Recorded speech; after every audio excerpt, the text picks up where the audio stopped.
In a few minutes, these Army combat troops will be miles from here.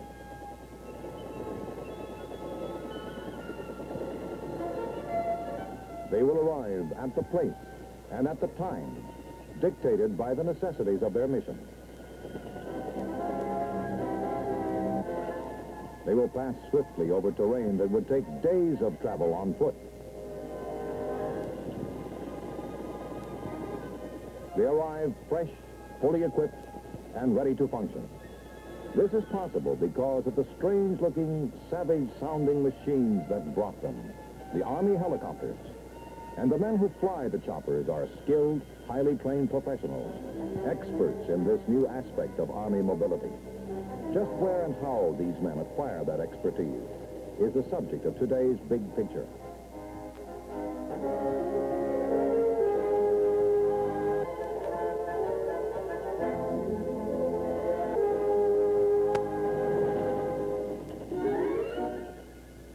Today, most of the Army's chopper pilots begin their training here at Fort Walters, Texas. I done crashed my whirlybird. I done crashed my whirlybird. And my IP, he got killed. And my IP, he got killed. Oh, my goodness, what a thrill. Oh, my goodness, what a thrill. You sound Charlie Tom. You're ready with Charlie Tom. Am I right or wrong? You're right. Can I sing a song? One of the main sources of trained copter pilots is the Army's Warrant Officer Candidate Program. Those who qualify enlist especially for copter training, and if they make it, they graduate both as warrant officers and as qualified pilots. But that day seems a long way off when a candidate first begins his pre-flight training at Fort Walters, and his new way of life is reflected by his room. Orderly, precise, disciplined.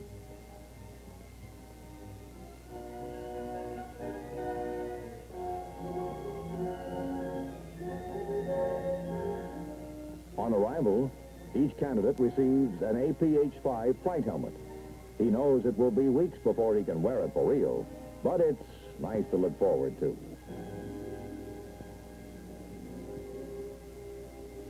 Meantime, in 4 weeks of pre-flight instruction, he is introduced to the why of aerodynamic lift, the how of heavier-than-air flight.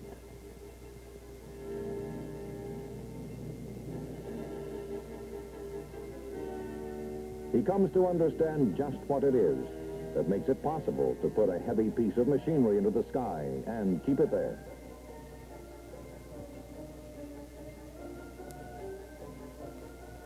He spends a lot of time on his map reading technique because he'll be traveling across the terrain a lot faster than a man on foot who can stop and puzzle things out. He learns a new language, terms like coning and coning angle, rotor tip path plane, blade twist, pendular action, torque reaction. These come to have meaning for him eventually. And just when he thinks the big day will never come, it does.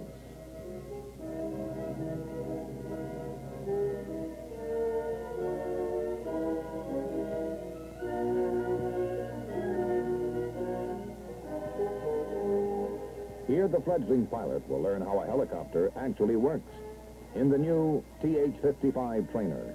It's a standard commercial model, unmodified or off the shelf. Basically, all copter controls are the same. Move this gizmo up to go up, down to go down. The stick in your right hand controls movement to the sides, forward or backward. The pedals are for keeping the copter headed where you want it headed.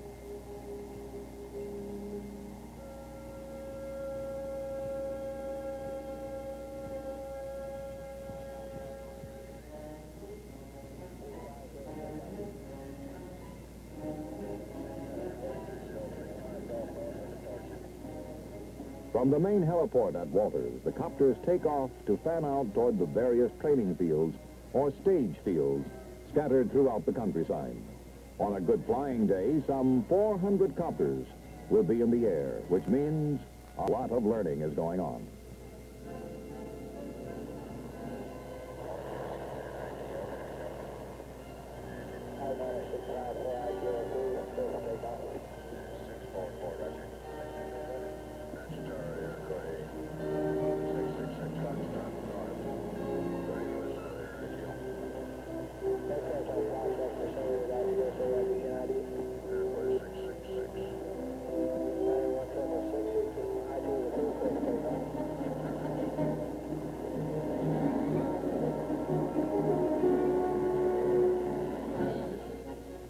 During pre-solo, the instructor pilot, or IP, is a civilian from a large company contracted for the job. These civilian experts are real pros when it comes to instructing, and at the various stage fields around Fort Walters, they really work at it.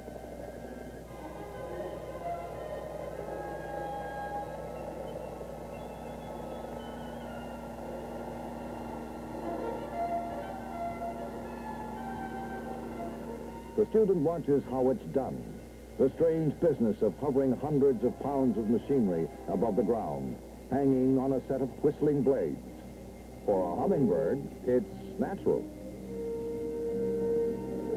For a man strapped into a vibrating seat while something that roars and swishes picks him up and holds him, it's an experience.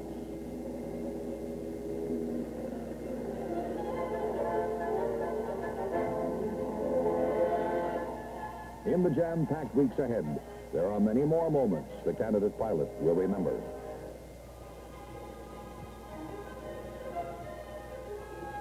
For example, the sudden chilling drop, the first time the instructor cuts power and uses the unpowered whirling blades to bring the chopper down safely in a simulated emergency landing.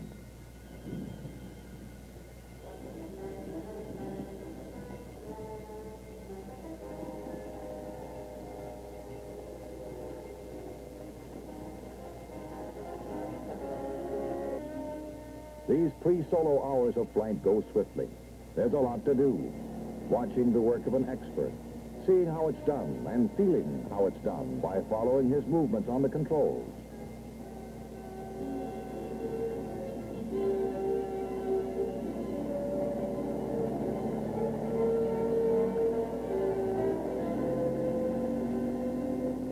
Then comes another moment to remember.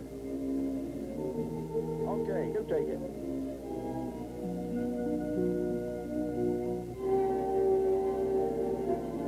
Well, everybody has to start somewhere.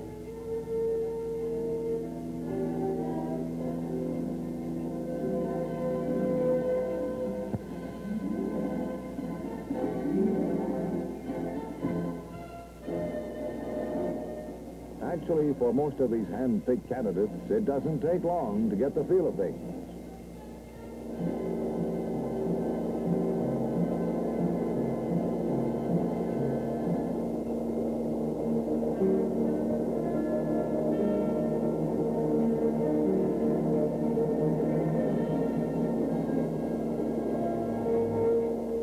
Soon the day comes when the candidate brings it in for a nice, smooth landing. And a new phase of his flight training is about to begin.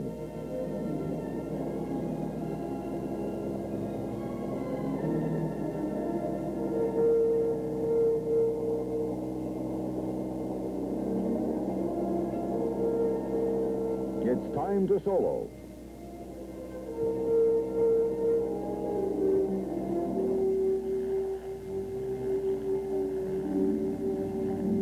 He's ready, or they wouldn't be sending him up alone. But it sure feels different with that other seat empty.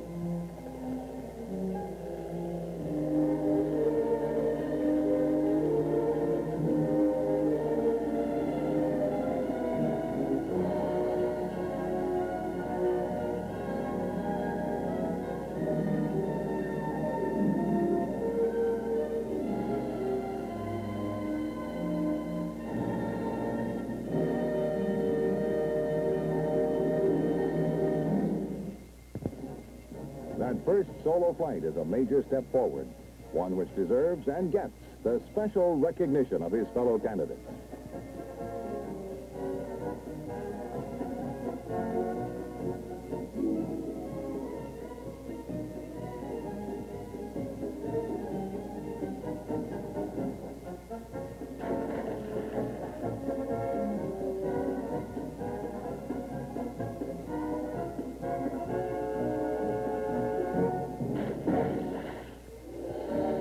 Having soloed, he now wears wings on his cap.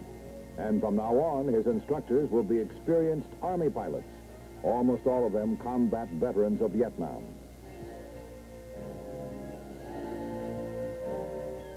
Under his military instructors, he gets out of the traffic pattern. Now his flying is cross-country, and rugged country it is. He has to learn to fly low and fast, and keep track of where he is and where he's going. This takes a lot of practice. Low-level navigation is tough because a copter moving at 70 knots, 50 feet off the ground, uses up landmarks like a jet moving at 1,400 knots, 1,000 feet up.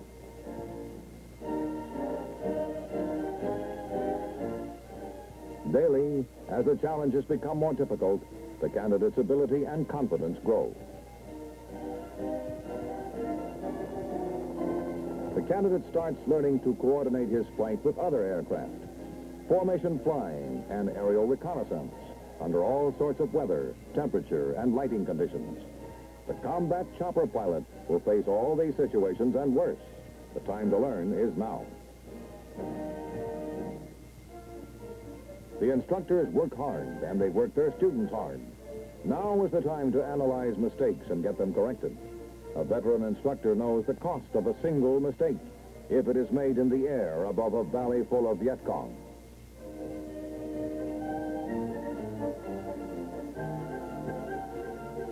And so it goes.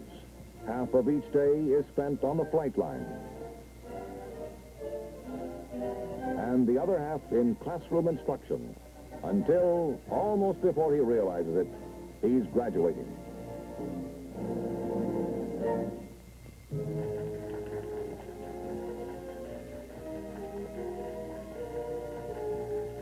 Now his primary training is over, and the next phase is about to begin, halfway across the country.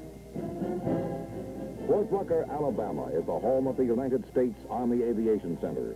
It will also be the candidate's home for his final weeks of training. Anchi Army Airfield at Fort Rucker is the largest heliport in the free world, except for An Key in Vietnam.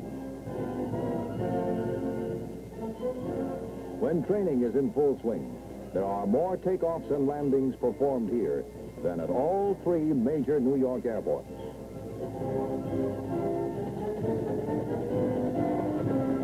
From here, on an average day, some 600 copters will be operating. And this takes elbow room. Well over 3 million square feet of concrete hardtop. Still, the individual candidate is really interested only in the space it takes to accommodate one chopper, his. And for the first 50 hours of flying here at Rucker, that means the TH-13T, which is specially equipped for instrument training.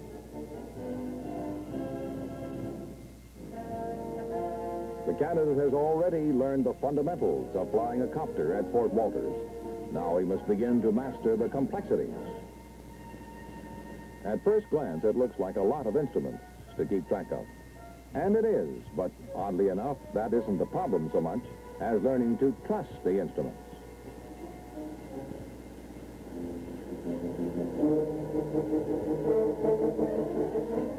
When you can't see anything but the instruments, your senses may tell you you're flying upside down.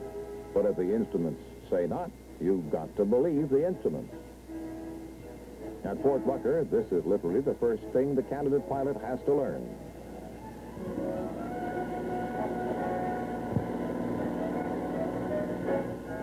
Once he has learned to trust his instrument panel rather than his easily fooled senses, the candidate learns to use that trust. He learns to navigate from point to point by homing on radio beacons, an activity known as ADF operations.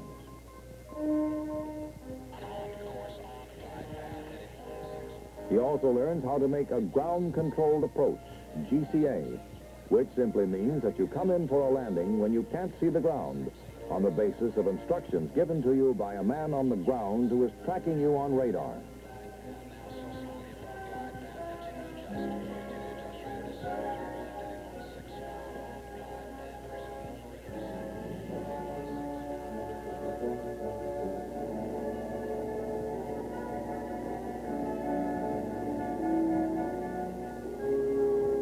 It takes a bit of learning, but it's worth the effort. This ability is like a ship's life raft. When you need it bad.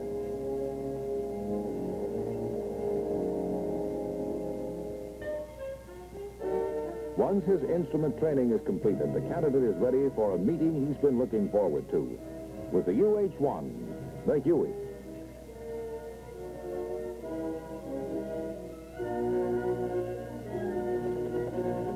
Fast, streamlined, gas turbine powered. This is not another trainer. This is a tough and versatile veteran aircraft that has proven itself in combat. This, he feels, and well he might, is the real McCoy.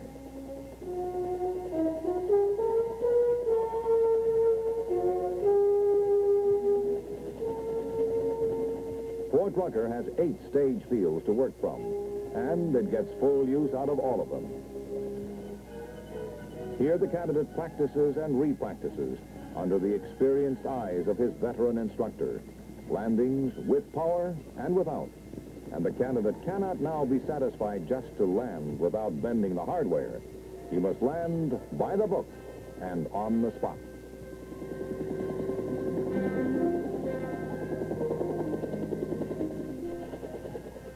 And even if he does it perfectly, it's try again.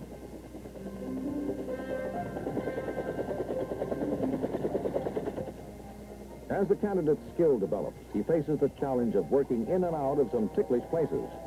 As the book calls them, pinnacles, confined areas, and slopes. As he circles to check it out, this confined area looks like just what his instructor says it is. A circle of perfect safety surrounded by disaster.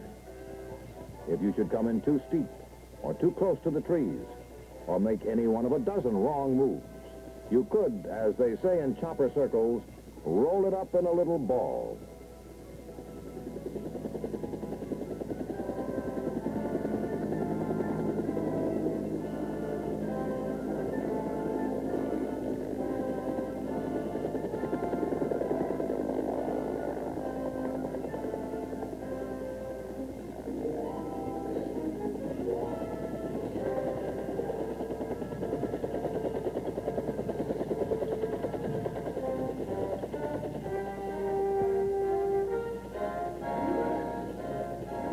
The learning goes on, and in more ways than one.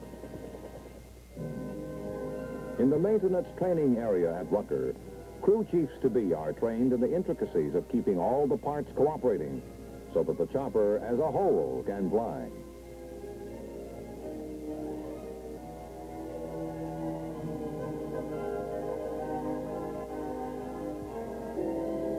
No potential pilot can afford to ignore the maintenance end of things either. Here at Rucker, each candidate pilot becomes familiar with the basic operational systems of the helicopter.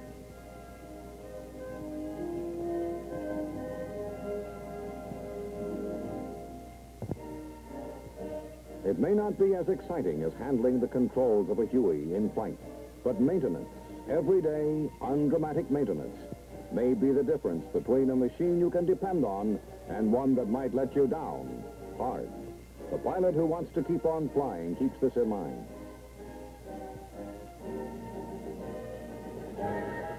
And they do keep on flying, sharpening their skills, practicing the techniques that are part of combat aviation, like low-level, high-speed approaches to a target area in an armed copter.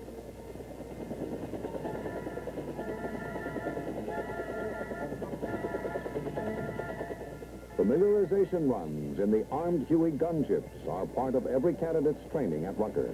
The rule is, flash in just above the treetops, drop down over the machine gun range, moving fast and ready to shoot.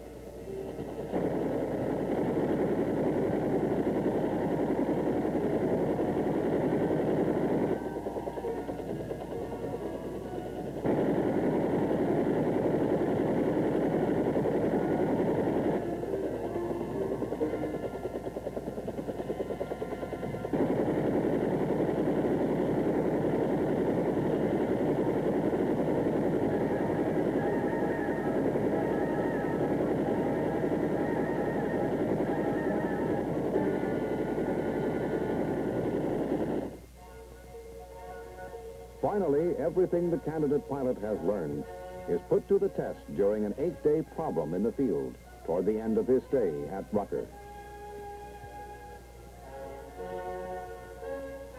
for a week and a day, he lives and works in the boondocks, getting a foretaste of the type of working conditions he'll experience overseas. Troop lift, resupply, casualty evacuation, armed reconnaissance, armed escort, day and night navigation from point to point, on schedule and on the mark. This is what this 8 days is all about. And there's no doubt in anyone's mind as to the reality of the operation they are preparing for.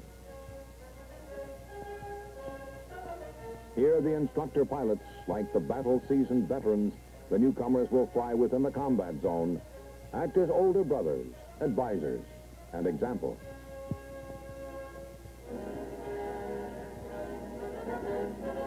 But they are still the IPs, constantly watching, grading, evaluating the performance of each candidate.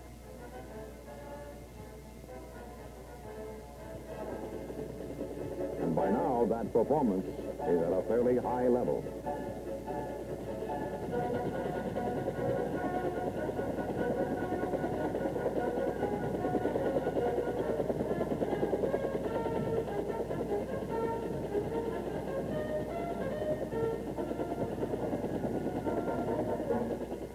Proficiency in handling aircraft as such is one thing. However, the exacting business of going from A to B to C with maximum accuracy and minimum loss of time is something more. This vital ABC gets plenty of attention during these 8 days. Jerry cans full of sand provide weight to simulate a full load of troops or supplies and give the chopper the handling and lift characteristics that a payload over Vietnam would have. It's a full 8 days, and they make the most of it. They work as long as there's daylight.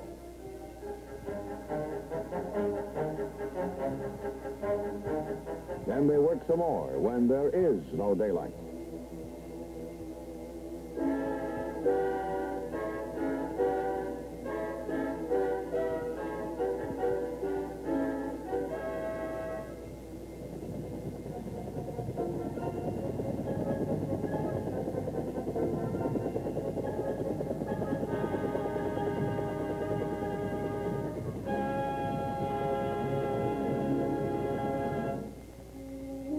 The candidate rests whenever he can, just as he will in a combat zone. And just as in a combat zone,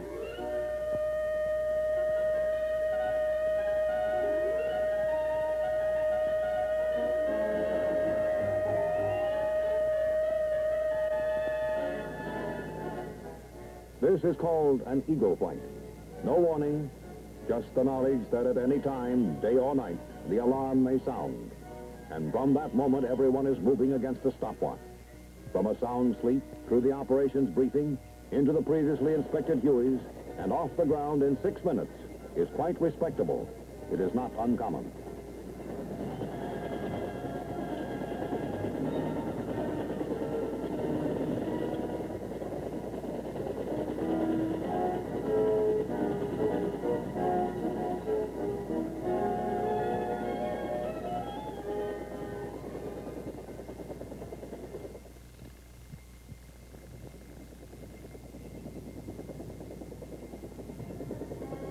It has become a tradition that when the intensive 8 days in the field are completed, the candidates fly over the post in mass formation.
On graduation day, each man already wears his warrant officer's bars.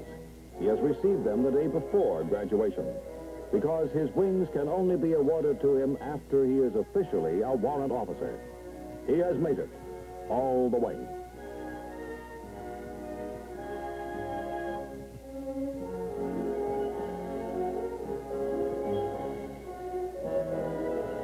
The man who graduates here is a qualified pilot, skilled and ready, and much needed. His next duty station will, in all likelihood, be Vietnam. And in Vietnam, the reason for all the effort and training and complex machinery remains: to make the man with the dirty boots and the clean weapon more effective. To get him to his objective faster, safer. To deliver him fresher, more ready, more able. To keep him better supplied in the combat zone.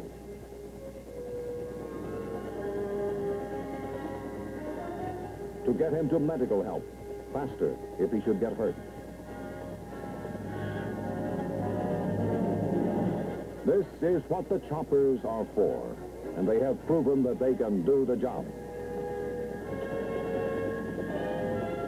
So have the men who fly them. They are no less than what we called them at the start: skilled, highly trained professionals. The chopper pilots.